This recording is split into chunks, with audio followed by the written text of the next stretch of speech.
Hey everyone, Kalason Channel স্বাগতম। আজিৰ ভিডিঅ'টোত এটা আই মেকআপ কৰি আপোনালোকক দেখুৱাম। এই ভিডিঅ'টো সেইসকলৰ কাৰণে যোনে নতুনকৈ মেকআপ কৰিবলৈ শিকিছে। ভিডিঅ'টোত মই আই মেকআপৰ আটাইতকৈ ইজিয়েষ্ট টেকনিকটো দেখুৱাম আৰু এটা শেডৰ লগত আনটো শেড কেনেকৈ ব্লেন্ড কৰে, কেনেকৈ ডিফিউজ কৰে আৰু কেনেকুৱা ধৰণৰ ব্ৰাছ ইউজ কৰিব পাৰি সেইখিনি আপুনি গম পাব।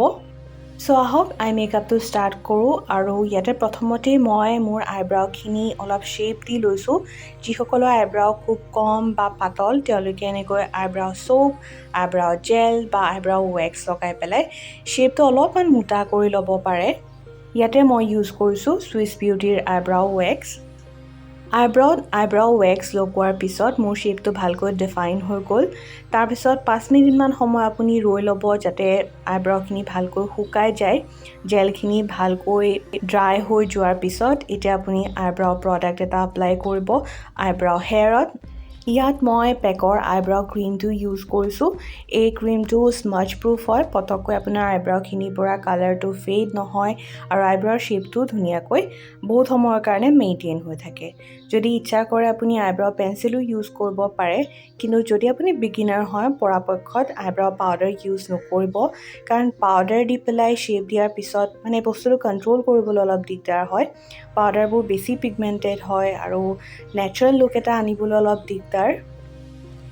আইব্ৰাউৰ কালাৰটো যদি আপোনাৰ চুলিৰ কালাৰৰ লগত মেচ হয় তেতিয়া বেছি ভাল দেখায় আৰু আইব্ৰাউৰ কালাৰটো সিমান ডাঠ কৰিব পাৰে যিমান আপোনাৰ মুখত চুট কৰে।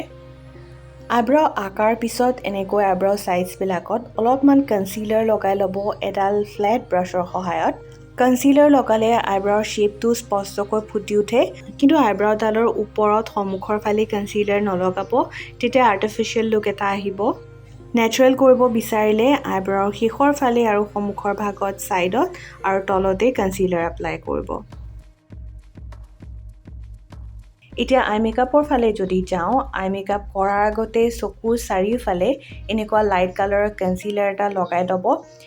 লাইট কালাৰৰ কনচিলাৰ এটা যদি আপুনি বেছ হিচাপে ইউজ কৰে, ইয়াৰ ওপৰত আইশ্বেডোবিলাক খুব ধুনীয়াকৈ ফুটি উঠে বা ব্ৰাইট দেখায়।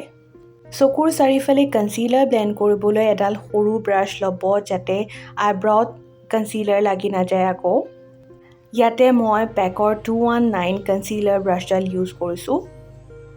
কনচিলাৰ এপ্লাই কৰাৰ পিছত আপুনি এটা পাউডাৰ দি পেলাই কনচিলাৰখিনি ছেট কৰি ল'ব যাতে তিতা তিতা ভাৱ বা ক্ৰিমিনেছটো একেবাৰে নাইকিয়া হৈ যায়। এৰিয়াখিনি যাতে ড্ৰাই হৈ যায় আৰু ইয়াৰ ওপৰত পাউডাৰ আইশ্বেডোবোৰ খুব ভালকৈ ব্লেণ্ড হয়। এতিয়া মই ক'ত আৰু কেনেকৈ আইশ্বেডো এপ্লাই কৰে দেখুৱাম। ফাৰ্ষ্টতে আপুনি এটা লাইট শ্বেড ল'ব আৰু চকুৰ একেবাৰে ওপৰৰ ফালে বা আইব্ৰাউৰ তলতে এপ্লাই কৰিব। এই শ্বেডটো যিমান লাইট হয় ভাল, কাৰণ লাইট শ্বেড এটাৰ সহায়ত আপোনাৰ চকুটো প্ৰথমতে ডিফাইন কৰি লোৱাটো দৰকাৰ। তাৰপিছত আপুনি ডাৰ্ক শ্বেডছবোৰ ইজিলি এপ্লাই কৰিব পাৰে। একদম ওপৰত এনেকুৱা লাইট শ্বেড এপ্লাই কৰিবৰ কাৰণে এডাল খুব ছফ্ট বা ফ্লাফি ব্ৰাছ ইউজ কৰিব। ইয়াৰ পিছত আপুনি আইলিডত বা চকুৰ পতাত ডাৰ্ক শ্বেড এটা যদি বিচাৰে তেন্তে এপ্লাই কৰিব পাৰে। মই ইয়াতে ডাৰ্ক ব্লু শ্বেডটো এপ্লাই কৰিছোঁ। শ্বেডছবিলাক এপ্লাই কৰোঁতে সদায় প্ৰথমতে শ্বেডটো ভালকৈ লে ডাউন কৰিবলৈ ট্ৰাই কৰিব লাগে, যাতে শ্বেডটো ভালকৈ পতাত লাগি যায়। তাৰ কাৰণে এডাল ফ্লেট ব্ৰাছ ল'ব। প্ৰথমতে ব্লেণ্ড কৰিবলৈ ট্ৰাই কৰিব নালাগে। আমাৰ মটিভটো হৈছে প্ৰথমতে এপ্লাই কৰি লোৱা আৰু এবাৰ যেতিয়া ডাঠকৈ এপ্লাই হৈ গৈছে তাৰপিছত এনেকৈ ছাইডছবিলাক এডাল সৰু ব্ৰাছৰ সহায়ত ভালকৈ ব্লেণ্ড কৰি দিব। প্ৰথমতে ব্লেণ্ডিং কৰিবলৈ ট্ৰাই কৰিলে আইশ্বেডোৰ কালাৰটো খুব ভালকৈ ফুটি নুঠিব বা লাইট এপ্লিকেশ্যন হ'ব। ডাঠকৈ যদি এপ্লাই কৰিব বিচাৰে তেন্তে প্ৰথমতে শ্বেডছখিনি লে ডাউন কৰিব লাগে লিডৰ ওপৰত, তাৰপিছত এনেকৈ ব্লেণ্ড কৰিব পাৰে। মন কৰিব যে আইশ্বেডোখিনি এপ্লাই কৰিবলৈ মই ফ্লেট ব্ৰাছ এডাল লৈছিলোঁ আৰু ব্লেণ্ড কৰিবলৈ এডাল ৰাউণ্ড ব্ৰাছ লৈছোঁ। আইশ্বেডোৰ এডজবিলাক বা ছাইডছবিলাক ব্লেণ্ড কৰিবলৈ মোটা ব্ৰাছতকৈ যদি মিহি ব্ৰাছ লয় তেতিয়া বেছি সুবিধা হয়।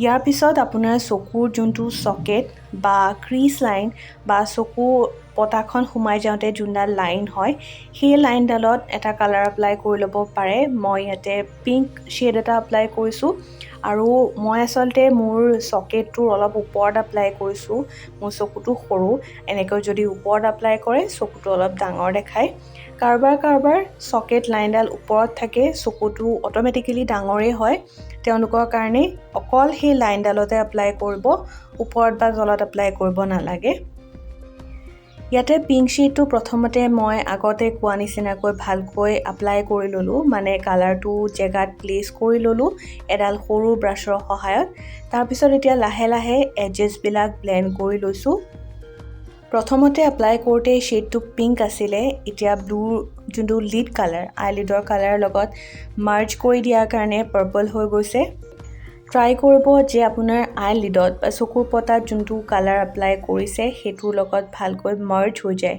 মানে ইটো হিটো কালাৰৰ মাজত কোনো লাইন দেখা পোৱা নাযায় সেই কাৰণে ভালকৈ ব্লেন্ড কৰাটো দৰকাৰী এনেকৈ ব্লেন্ড কৰোঁতে কেতিয়াবা শেডছ বিলাক ফেড হৈ যাব পাৰে বা পিগমেন্টেশনটো লুজ হ'ব পাৰে তেতিয়া আকৌ এবাৰ মই ইয়াত ব্লু কালাৰটো যেনেকৈ এপ্লাই কৰিলোঁ তেনেকৈ আকৌ এবাৰ কালাৰবোৰ এপ্লাই কৰি ল'ব পাৰে লগতে ব্লেন্ড কৰি ল'ব দেন ব্লু শেডটো মই ইয়াত কাজলৰ নিচিনাকৈ লোৱাৰ লেছ লাইনত এপ্লাই কৰিছোঁ এডাল সৰু ব্ৰাছৰ সহায়ত লোৱাৰ লেছ লাইনত সৰু ব্ৰাছ ইউজ কৰিব যাতে এটা লিমিটেড জেগাতে কালাৰখিনি এপ্লাই হয় বেছি তললৈ কালাৰ এপ্লাই নহয় ব্লু শেডটো ভালকৈ এপ্লাই কৰি ললোঁ আৰু এতিয়া লাহে লাহে ব্লেন্ড কৰি দিম যাতে ক'তো উখুৰা মুখুৰা থাকি নাযায়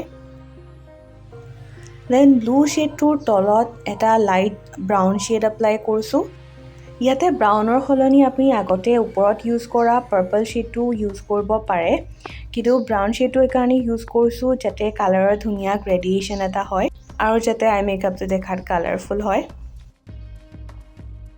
শেডটো এডাল সৰু ব্ৰাছৰ সহায়ত লগোৱাৰ পিছত ভালকৈ ব্লেন্ড কৰিবলৈ নাপাহৰিব ডিফিউজ লুক এটা আহিব লাগে এনেকৈ লাইন হৈ থাকিলে আই মেকআপটো ভাল নেদেখাব সো ইয়াতে এপ্লাই কৰাৰ পিছত মই আকৌ ৰাউণ্ড সৰু ব্ৰাছডালৰ সহায়ত ভালকৈ ব্লেন্ড কৰি লৈছোঁ লোৱাৰ লেছ লাইনৰ শেডছবোৰ এনেকৈ ব্লেন্ড কৰিব যাতে আউটাৰ কৰ্নাৰৰ শেডছবিলাকৰ লগত ভালকৈ মিলি পৰে আপাৰ লিড আৰু লোৱাৰ লেছ লাইনৰ মাজত যাতে কোনো ধৰণৰ গেপ থাকি নাযায়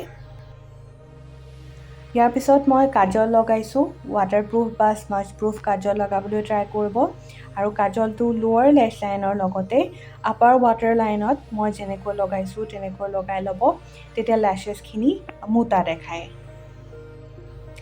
দেন ফাইনেলি অৰেঞ্জ শেডটো যোনটো মই একদম প্ৰথমতে লগাইছিলোঁ সেইটো আকৌ এবাৰ সাইডবিলাকত লগাই ব্লেন্ড কৰি লৈছোঁ কাৰণ ব্লেন্ডিং কৰোঁতে অৰেঞ্জ শেডটো একেবাৰে নাইকিয়া নিচিনা হৈ গৈছিলে ইয়াৰ পিছত আইব্ৰৰ তলৰ আইব্ৰাও বোনডালত লাইট শিমাৰী চেম্পেইন শেড এটা এপ্লাই কৰিব এনেকৈ ব্ৰাও বোন হাইলাইট কৰিলে চকুৰ শেপটো লিফটেড দেখায় দেন আপুনি স্মাজ প্ৰুফ আইলাইনাৰ এটা ইউজ কৰি পেলাই আইলাইনিং কৰিব পাৰে আপুনি আপোনাৰ চকুৰ লগত মেচ হোৱাকৈ যিমান দীঘল বা চুটি তেনেকৈ উইং লাইনাৰ আঁকি ল'ব পাৰে মই ইয়াতে মেবেলিনৰ স্মাজ প্ৰুফ আইলাইনাৰ এটা ৰাখিছোঁ আৰু যিহেতু মোৰ হুডেড আইলিড সো মই বৰ বেছি দীঘলকৈ আইলাইনাৰ এটা আঁকিবলৈ যোৱা নাই বা খুব মিহিকৈ আঁকিছোঁ মোটা কৰিবলৈ যোৱা নাই দেন মাস্কাৰা লগাব মাস্কাৰা আপুনি লোৱাৰ লেছ লাইনত লগাব দুটা বা তিনিটা কোট লগাব তেতিয়া লেছেছখিনি ভলিউমিনাছ দেখায় আৰু লং দেখাব